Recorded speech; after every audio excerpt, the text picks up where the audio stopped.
אהלן אהלן, היום אנחנו בפרק השני של חדר מורים, שרשרת חדר מורים, עם בת אל סטולובי, מורה ללשון וחברה טובה שלי, שמלמדת יחד איתי בתיכון נשר. ורגע לפני שאני צולל אל אחד המפגשים הכי מעצימים שלי איתך בתוך כיתה, אני רק אומר שאת אימא לשלושה, נכון? כרגע על תואר, אימא אכן שלושה.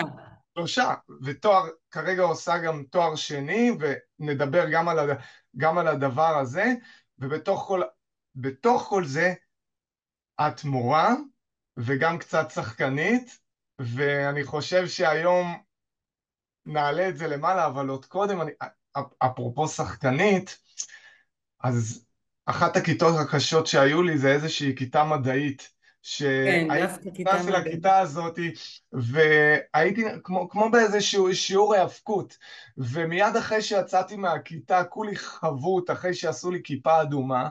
את נכנסת לכיתה, עומדת אל מול אותם תלמידים, ופתאום אני לא רואה מורה, אני רואה שחקנית שעומדת ומדברת איתם בשפה גבוהה, כולם לעמוד, אני לא אזוז, ופתאום כולם מתיישרים ועומדים כמו איזה פרחים שנפתחים כרגע.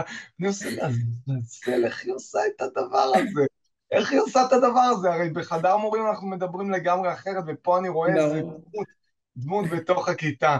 אז לקחתי את זה איתי הלאה, ועכשיו תגידי לי, בת אל, מי את בדיוק? טוב, אז כמו שאמרת, אני חושבת שדבר ראשון זה להיות, אני אימא לשלושה ילדים, אני אם חד-הורית. הגדולה שלי בת 16 וחצי, האמצעית 14 והקטן 10. בעצם זה כרגע המוקד של העשייה שלי. מעבר לכך אני גם, כמו שאמרת, מורה בתיכון מקיף נשר, מלמדת לשון. בימים אלה אני גם אחראית על כל נושא ההתנדבות בתיכון, מה שבעיניי הוא מאוד חשוב, אפילו יותר מעוד נקודה או שתיים בבגרות. דבר ראשון, להיות בן אדם, וכמובן ישראלית, אישה, מתמודדת עם כל מה שכולנו מתמודדים, מלחמות, קורונה, רצה בבוקר עם הילדים למקלטים בבית הספר, רצה בערב עם הילדים שלי לממ"ד בבית, משתדלת ככה לג'נגל. יש את אמרת לי, שלא... יש לי סטיקר בוואטסאפ כן. ליום האישה, ורואים אישה, זרוע אחת היא מטגנת, זרוע אחת היא מגהצת, זרוע אחת היא עובדת, זרוע אחת היא עם המחשב, אז זה ככה תמנוניאדה כזאת של ג'ינגולים, והאמת שלא תמיד אני עומדת בזה, אבל אני משתדלת. את לפעמים אמר, את, נופלים ונשברים כמה כדורים, אבל... אז זהו, אז את אמרת שלא כל אישה היא גל גדות, נכון? אבל כל אישה ישראלית היא אשת חיל. אז ש... זהו, האמת שאמרה את זה, אני קראתי את זה, זה לא משפט שלי, קראתי את זה באינטרנט, אמרה את זה מישהי שראתה את הסרט וונדר וומן עם גל גדות, והיא יצאה והיא אמרה לא כל אישה ישראלית היא גל גדות, אבל כל אישה ישראלית היא וונדר וומן, וזה בעצם אשת חיל. בדגש על ישראלית, את אומרת, לא כל אישה, אישה ישראלית בלחץ ובחיים, במציאות שבה אנחנו חיים, אז אתה, כן. כלומר, הכותרת ישראלית, אני, אני, אני לא מכירה הרבה מקומות בעולם שיש חובת גיוס לנשים גם, אלא אם כן אתה יכול לתקן אותי. כן. וגם שם הייתי קצינה בחיל הים, הייתי במודיעין חיל הים. אה, גם השירות הצבאי נתן המון. אז זה מין תמהיל כזה של אישה ישראלית, שהיא גם אימא והיא גם הייתה קצינה בצבא, והיא גם אשת חינוך, והיא גם מת, מתמודדת עם האבל הלאומי, ומצד שני בהרבה חוש הומור והרבה ניסיון לעזור לגורים שלנו לצלוח ויש גם, המים הסוערים האלה שנכנסנו אליהם. וכל זה יושב, כל זה יושב בעצם על איזשהו רקע של ילדות, שבה את חיה כשסביבך שכונה שיש בה ערבים ודתיים וחילונים, וגם זה משהו שהופך אותך למי שאת. נכון, אני גדלתי בעצם בעיר חיפה. העיר חיפה היא עיר מעורבת. זו עיר שבעצם ממש בתוך העיר עצמה גלומים הרבה מאוד גם דתות, גם זרמים מסוימים בתוך הדתות האלה, ובעצם כולם חיים ביחד.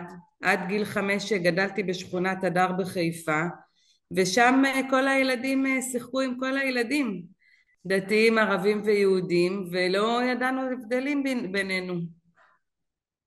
אז בעצם הדברים האלה, כשאני לוקח את כל מה שאת עושה, אם אני מתחיל באמת, אם זו אותה ילדות שעליה את מתארת, ואחר כך הקצינה בצבא, וזה התואר השני שעכשיו את עושה, רק תגידי במילה במה הוא עוסק, ואיך את לוקחת את זה איתך הלאה, ולמה זאת הבחירה. אז האמת שהתואר השני עוסק בסוציולוגיה, שזה לא תחום הדעת שלי בבית הספר. תחומי הדעת שלי הם לשון עברית והיסטוריה של המזרח התיכון, אבל דווקא בחרתי בתחום נוסף כדי קצת להרחיב את האופקים, להכיר עוד ענף, להכיר עוד מקום שבו אנחנו ככה יכולים להרחיב את הדעת, לחדד קצת. היום הראשון של הלימודים בתואר השני היה אמור להיות 8 באוקטובר, וכמובן כולנו יודעים מה קרה. אז גם התואר השני היה מאוד מאתגר על הרקע הזה על הרקע הקשה מאוד שבו אנחנו נמצאים, אבל כן, צלחתי גם את זה. האמת שלא מזמן קיבלתי את התעודה מדהים. שסיימתי, ואני זכאית בציון 93, והייתי אחד הרגעים היחידים שאני יכולה להגיד, יאללה, אני כתבתי עוד איזה פרי שעבדתי בשבילו הרבה, וזהו, ממשיכים הלאה לפירות הבאים. ועכשיו אז כל הדרך אל הדוקטורט, אני מבין. לא, לא, לא כל כך, מסביר. לא.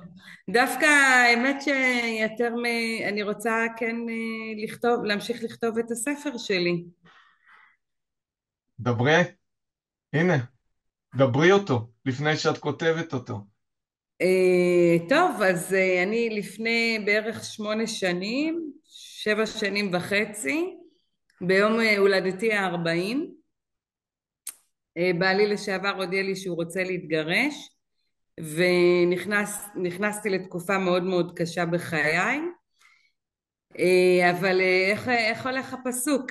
מאז יצא מתוק, ובעצם מתוך התקופה הזאת גדלתי והתחלתי לכתוב, שזה משהו שהיה גלום בי הרבה מאוד שנים. לא מימשתי אותו, כי כל פעם את בהיריון או את מניקה, או את עוד פעם בהיריון, או את עוד פעם מניקה, או את עוד פעם רצה על טיפת חלב, עוד פעם את בודקת בגרויות, עוד פעם. עכשיו ככה אמרתי, זהו, האם זה היה משבר גדול וממנו צומחים, והתחלתי לכתוב, התחלתי ללכת לסדנאות כתיבה של רן שריג ושל יובל אברמוביץ' ושל עומר ברק, גיליתי שזה נותן לי המון סיפוק. נכון שהעבודה שלנו נותנת המון משמעות, ואני מאוד אוהבת את העבודה שלנו, אבל זה נותן לי סיפוק. אז אני אומר האמת שלא נעים לי להגיד, אני בקושי סיימתי לכתוב, אבל הבת שלי הגדולה ראתה אותי, התחילה לכתוב, והיום היא כבר כותבת ספר שני. נו, יפה, וואו. אבל בסדר, את יודעת, אנחנו בקצב אחר. חבלי הלידה הקשים לפעמים מביאים את הילד הכי יפה והכי מדויק שאנחנו פיללנו. יאללה, ביי. קחי את הזמן, בתור אחד שהוציא ספר, היום אני מסתכל על הספר שכתבתי את על אנשים וחיות אחרות, אני יודע שהיום הוא היה קצת אחר, אבל הוא דיבר את מי שאני הייתי אז, אז, וזה חלק מהדבר הזה. אבל כשאת אומרת, יש את הכיתה ויש את הכתיבה ואת מה שקורה בחוץ ושם הסיפוק, אז אני מסתכל על הכיתה באמת כמעיין, חדר המורים והכיתה בכלל, זה המקום שממנו אני יוצר את רוב התוכן, כלומר, התוכן הוא החיים, זה מה שקורה. אתמול הייתי בהופעה של נועה קירל, את לא מאמינה, קירל, הבת שלי אומרת קירל, 60,000 איש בפארק הירקון, חוגגת בת מצווה ליעלי, ו...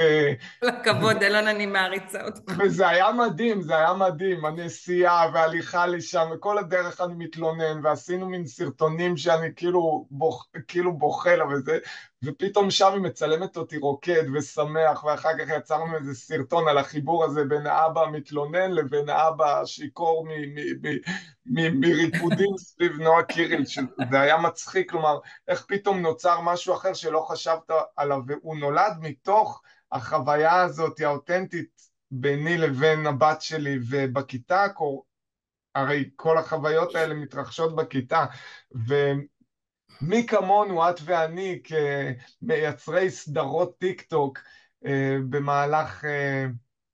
במהלך עבודתנו בתיכון נשר, את יודעת בדיוק על מה אני מדבר.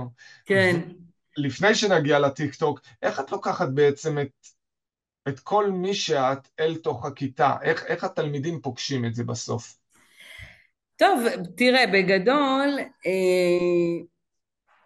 קודם כל חלק מהילדות שלי, לא, זה כבר היה בשנות ההתבגרות, השתלבתי בתיאטרון חיפה, בתיאטרון חובבים לבני נוער. ושם קיבלתי כלים כשחקנית תיאטרון, אמנם אני לא שחקנית תיאטרון, כן. אבל הכלים שקיבלתי שם היו כלים שאחר כך ליוו אותי קדימה. המורה בעצם הוא שחקן שהכי כיף לו, כי הוא שחקן שהקהל שלו שבוי, זה לא קהל שקנה כרטיס, זה לא קהל שאתה חייב לו משהו, אין צורך במחיאות כפיים, הקהל חייב לשבת גם לא בכיתה, תקבלי אותם. ולא רק זה, שהקהל חייב לשבת בכיתה ועוד המורה אחר כך נותן לו ציון איך הוא ישב בהצגה. הלוואי שכל השחקנים היה להם כזה קהל. כן. זה קהל שאסור לו פלאפונים, ובעצם נכון, אני גם משתמשת המון מתודות מהמשחק והמון תני חוש כלי הומור אחד, גם. בתל. את יודעת, את אומרת את זה, אבל את יודעת כמה זה קשה לנהל כיתה, וכמה זה קשה ברור. לגרום להם דווקא מכיוון שהם שבויים, שבא תלמיד אחרי השיעור ואומר, שמע המורה, היה שיעור מה זה מעניין, זה האתגר, זה היופי בלהיות אל מול כיתה, כי ברור, הם מגיעים מתוך המקום הזה שוואלה, אני לא רוצה להיות פה, אבל אני פה, אני חייב, ובתוך החייב הזה אתה מייצר לו איזושהי חוויית למידה, איזו חוויה טובה של מפגש, כמו שני שותפים, אבל אתה חייב להביא את השחקן הזה. כשאני נמצא בתוך כיתה, אז אני אומר להם, אנחנו עכשיו בתוך כיתה, אנחנו לא בתוך סרטון טיק טוק, אנחנו לא בתוך יום שדה, וחייבים לשנות את הכללים, את המסגרות. ועדיין בתוך הדבר הזה אני מביא שחקן, אבל אני לא מביא את השחקן הקומי של הטיק טוק, אני מביא שחקן אחר, אני עומד מול כיתה ואני משחק דמות שהיא דמות אחרת. כלומר, כל דמות שאני משחק היא חלק ממי שאני, אין לי ספק. ועדיין מדובר פה בדמות, אוקיי? תראה, מה הכלים זה מדובר שלך הם בדמות? מאוד מאוד חזקים, כלומר, כשאני רואה אותך בכיתה, אני רואה שחקנית שעומדת ומייצרת שם משהו שבאמת צריך ללמוד אותו. תראה, אז אמר שייקספיר שכל העולם אגב, בימה. אני רק אומר ואפריע ששמעתי הרבה מורים מקללים אותך ככה בחדרי מורים, ואומרים, מה היא ככה? אני לא אגיד מי, אבל שמעתי כמה וכמה. כן. דווקא המורים מקללים. למה לה זה הולך ככה? כן. תראה, אז באמת אמר שייקספיר שכל העולם בימה וכולנו שחקנים. יש פה שני אלמנטים. קודם כל, המורים, אני חושבת, יש לנו את המקצוע היחיד בעולם שבו אנחנו כל יום מחדש חווים כאילו כמו בשיר של מתי כספי, זו ילדותי השנייה, כן, כל יום מחדש אנחנו חווים את הילדות שלנו. עכשיו זה ספירלי, כי כשחוויתי את זה, כשהייתי מורה בת 25, והתלמידים שלי היו צעירים ממני ב7 שנים, או ב8 שנים, זה היה משהו אחד. נכון, נכון, אחר אני כך מסכים. כשהייתי בשנות ה-30 לחיי, והם היו קצת כמו אחים קטנים שלי, אני כבר הייתי, נגיד, עם מאיה הגדולה שלי כתינוקת, וזה, זה משהו אחר.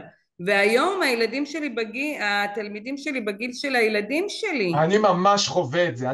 הבן שלי הגדול בכיתה י' והתלמידים שלי הם בכיתה י' כולם, ואני ממש חווה את זה. כלומר, אני רואה אותו, רואה אותם, עושה את בדיוק. ההשוואות כל הזמן, מדבר איתם עליו, מדבר עליו, מדבר איתם, איתו בדיוק. עליהם, אבל לא בקטע רע, אלא בקטע של באמת ללמוד, לימוד אמיתי אחד מהשני.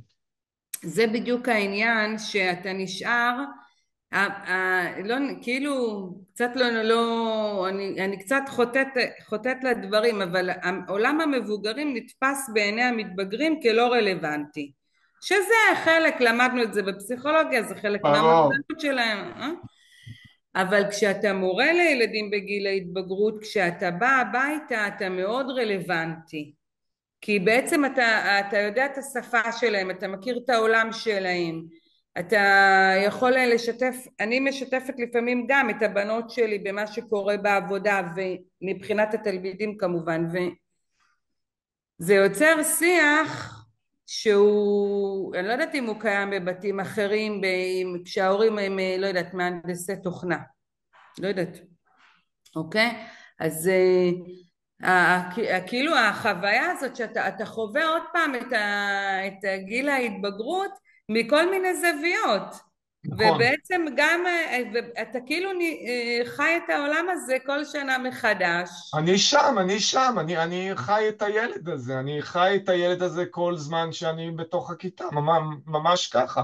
לא, אני כל זה, הזמן מסתכל על איך אני הייתי, ועם המון פרגון לחבר'ה האלה. וואלה, אני הייתי חי בתוך גולם, בגיל 16 אני הייתי בתוך איזשהו גולם, תמיד כן, אומרים, אני אומר, הפרפר יצא אולי בגיל 30, יצא החוצה מאותו הגולם. ופתאום אתה רואה ילדים חשובה להם הבגרות, חשובה להם הלמידה, חשוב להם ללמוד אנגלית, כלומר, לדבר ביניהם אנגלית. יש הרבה בגולם, ולכן אני מבין אותם יותר, אני אמפתי אליהם, אל כל אותם גלמים, כי אני הייתי בגולם.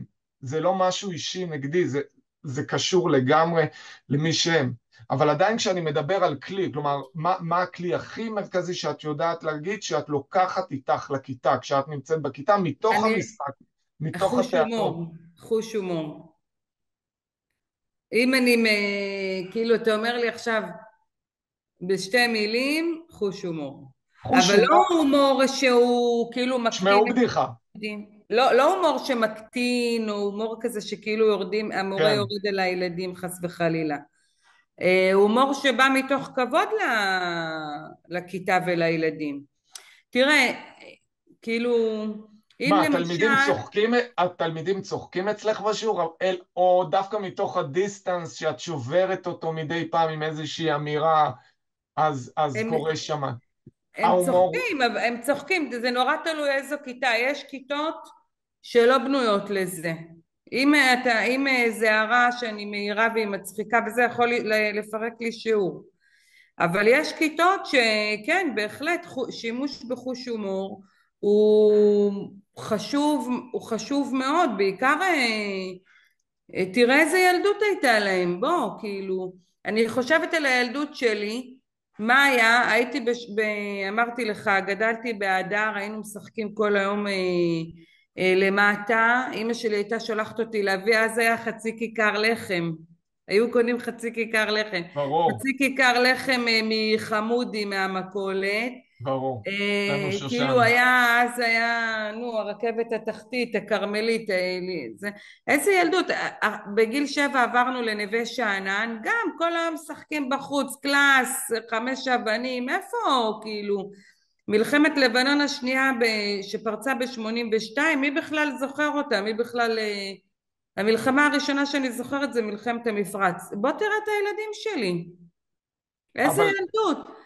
שנים שהם סגורים בבית בקורונה, אחר כך המלחמה, כאילו אני עזבי, אומרת, זה שלך, בתל. אנחנו חייבים להשתמש בחוש הומור כדי לנסות לשרוד את זה. זאת אומרת, לא שזה מוזיל את המלחמה או מוזיל את ההתמודדות עם הקורונה, להפך, זה נותן כלים של איזושהי הפוגה. עכשיו תראה, לומדים אצלי בכיתה, אין צחוקים, לומדים, הנה, יש תוצאות של בגרויות, יש מספרים שמוכיחים את זה.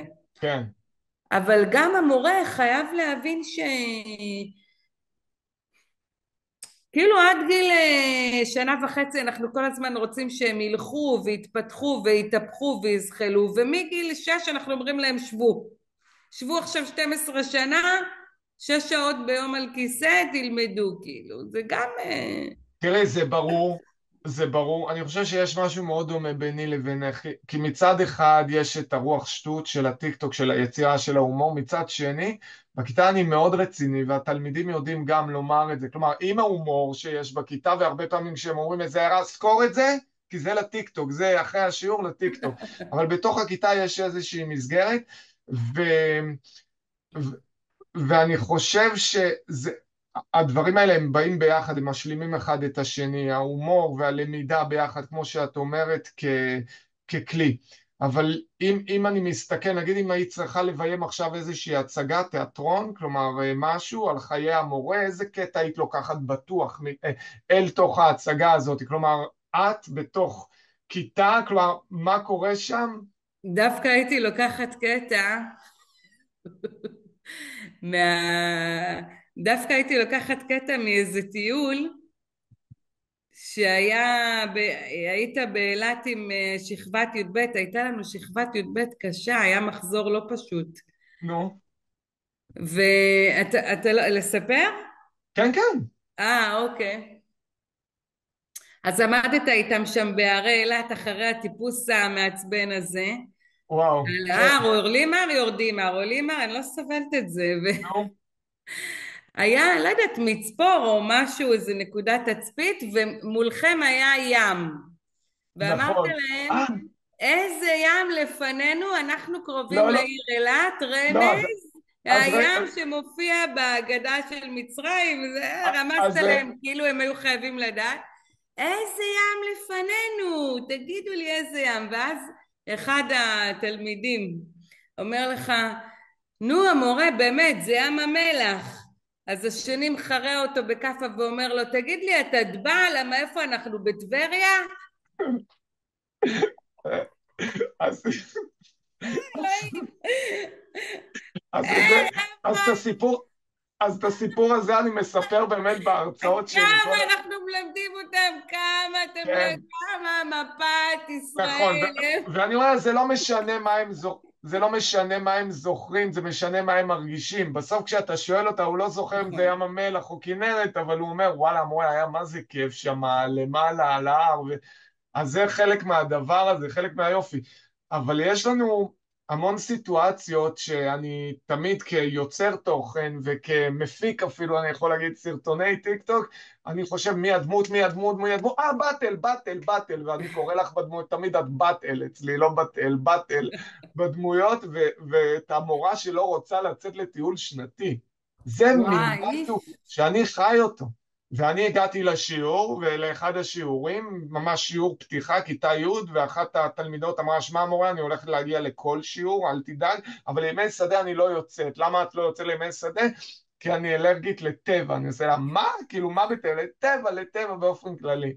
ואז אני אומר לך, בת אל, בואי נעשה סרטון, שאת מורה שלא רוצה לצאת לטיול שנתי, ומה את אומרת לי? שאת אלרגית לטבע. אלרגית לטבע.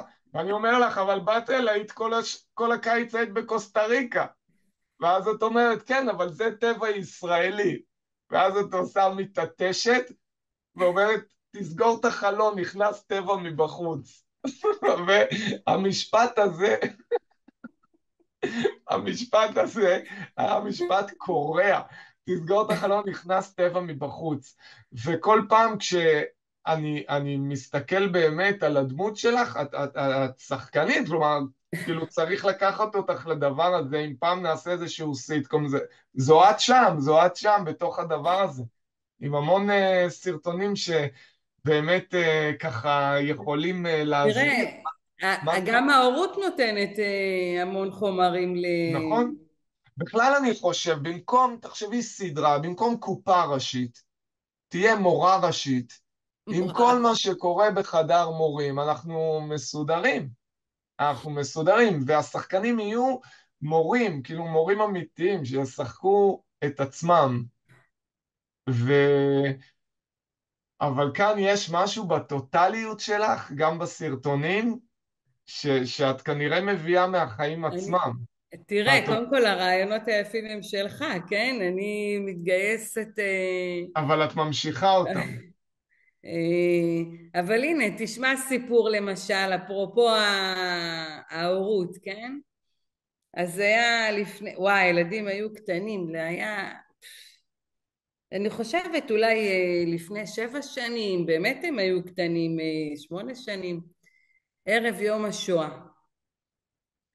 והבנות קיבלו בבית הספר את הנר נשמה עם האפליקציה כן, שסורקים ואז לומדים מי היה. מי היה...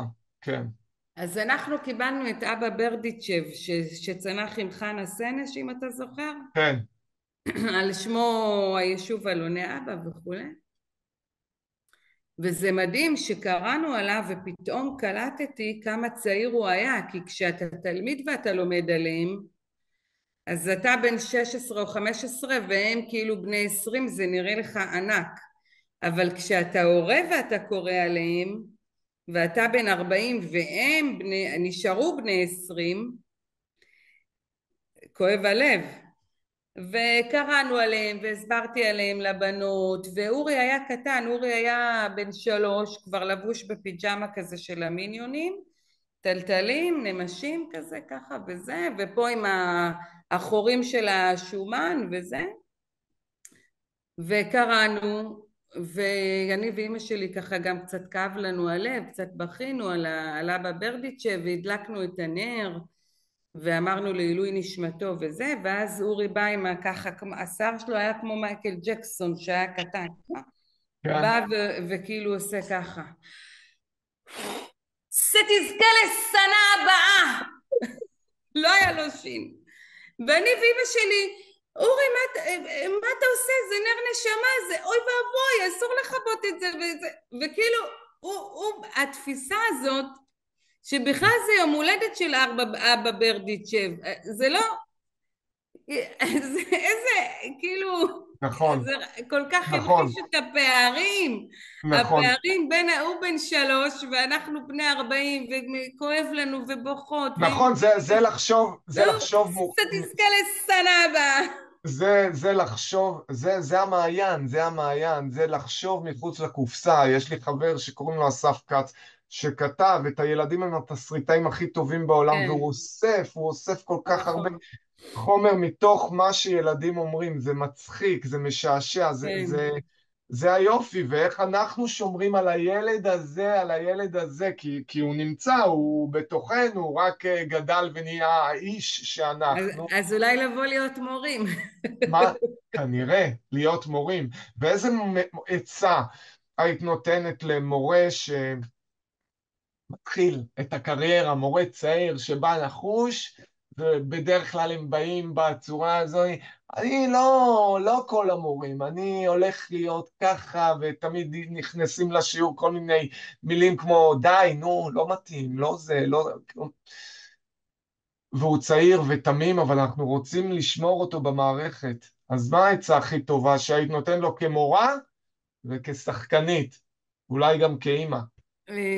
האמת, אני חושבת שהעצה הראשונה שהייתי נותנת, האמת גם כאימא באמת, זה ששום דבר לא אישי.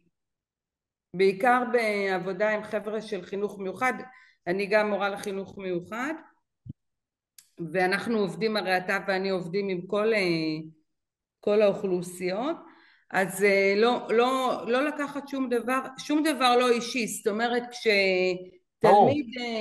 תלמיד מעיף עלייך שולחן, או מקלל אותך, זה לא אישי, זה זה לא לא אישי. אישי, זה לא, באמת אלון, זה לא אישי. נכון נכון, שבאותו רגע את מציבה את הגבול וזה, וגם כדי שכמובן תלמידים אחרים לא ייפגעו וזה, אבל נכון. זה לא אישי. זאת אומרת, הוא לא רואה אותי, שאני טוב, זה, מאמינה בו, ואני מכבדת אותו, ואני רוצה שהוא יצליח, ואני רוצה שהוא ידע לקרוא ולכתוב כמו שצריך. הוא רואה כאילו את הגננת שכל הזמן הייתה צועקת נכון, עליו, או את המורה מכיתה א' שכל הזמן הייתה מוציאה נכון. אותו החוצה, או את המורה מכיתה ד' שכל הזמן הייתה אומרת לו, לך תעזור לאב הבית, כי כאילו לא היה אז שווה. עכשיו אני, קודם כל, אז זה אחד, נתת לנו, לא אישי. בתל, אנחנו מסיימים עכשיו. אוקיי. אנחנו מסיימים. את, זו אחלה עצה, וזה גם אחלה רעיון לסרטון טיק טוק. אני כבר רואה איך זה, אני בא אלייך ומסביר לך שתלמיד זרק עליי שולחן, ואת מסבירה לי שזה לא זה לא אישי, אישי. ואני ככה עם הראש, ואני צריך כאילו עזרה רפואית, ואת אומרת לי שזה לא אישי, את נותנת לי עזרה נפשית, לא רפואית. אני רואה כבר איך זה הופך להיות הסרטון הבא שלנו. בכל אופן, כמו שידעתי, כמו שהאמנתי, מה זה נהניתי לדבר איתך, ולקשקש איתך, ויש לנו עוד הרבה. היה כיף, אני פעם ראשונה עושה כזה דבר, אז אפילו מרחתי אודם. אני עושה רק בחתונות. אז הנה, סוג של חתונה, גם תראה איזה דייט סידרו לנו. בתל, תודה. את יודעת מי הבא תודה שלך? לכם. את יודעת מי הבא שלך, אני המרואיין? מתלבטת.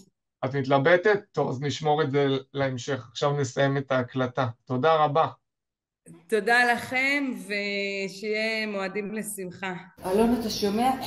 אני לא יכולה לצאת לטיול השנתי. לא, את החמישית את לא. אבל אני אלרגית לטבע, אלון. איך כפרת כל הקיץ את בקוסטה ריקה, בתל? איזה טבע ישראלי. מה? תסגור קצת החלון, בא מי נכנס טבע מבחוץ.